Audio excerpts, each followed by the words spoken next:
definitely for saving history. History makes you appreciate who you are, where you come from, and it also allows you to look toward the future. A proposed mixed-use complex in Greenville's West End looks to incorporate a historic structure. Revitalization of 2 acres at the corner of Wardlaw and Academy Streets would include retail, about 240 apartment units, and valet parking, as well as the McLaren Medical Shelter.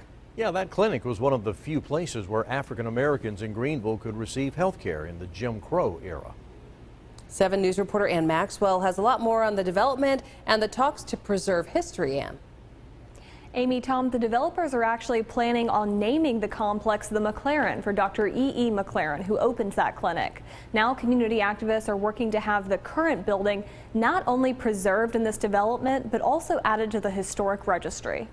I was born right here. Greenville's West End has changed a lot since Glenda Morrison Fair grew up in the area. None of the apartments existed. The 9-bed McLaren Medical Shelter where she was born was also one of the few places African Americans could receive health care. You know, everything was first class.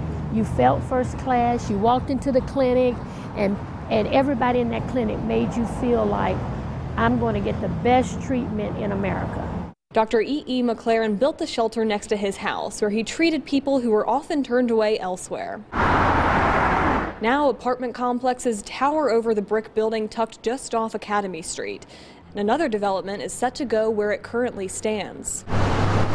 The development is called the McClaren, after Dr. McLaren. It would add another 14,000 square feet of residential and retail space to the area, as well as a plaza with public art and fountains. So we are in the process now of getting approvals from the City Design Review Board for relocating the shelter and for getting our site plan approval. And our goal is to break ground on construction around July of this year.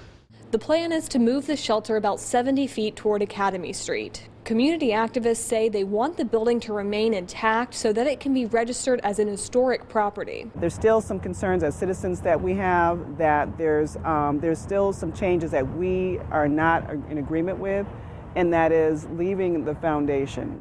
Architect Scott Johnston says their team is working with preservationists to keep Dr. McLaren's legacy intact. Activists say naming the complex the McClaren sends a powerful message. It says thousands and thousands of words without even saying anything.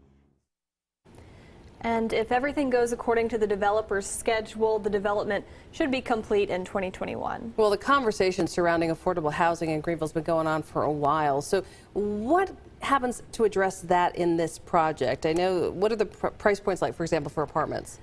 These are luxury apartments. However, there are talks to save about 10% of the units there to be workforce housing. So it's people who make a little bit more than low income, but are, you know, not on the luxury end of the scale per se. So folks that might be in the service industry or other. Right, teachers, yeah, people who work downtown but might not be able to afford to live downtown right now. All right, Ann Maxwell, we'll watch the project. Thanks.